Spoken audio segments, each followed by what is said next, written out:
Changing your phone number on Outlook is a straightforward process. Follow these steps to update your contact information.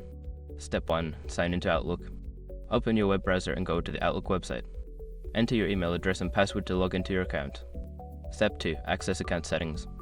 Once logged in, click on your profile picture or initials in the top right corner. From the drop-down menu, select View Account to access your account settings. Step 3. Navigate to Security Info.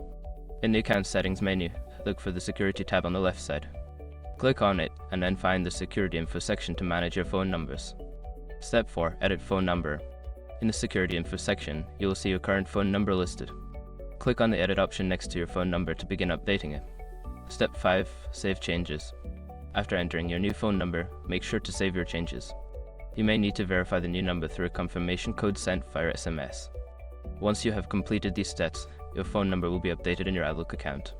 If you encounter any issues, consider checking the help section for further assistance.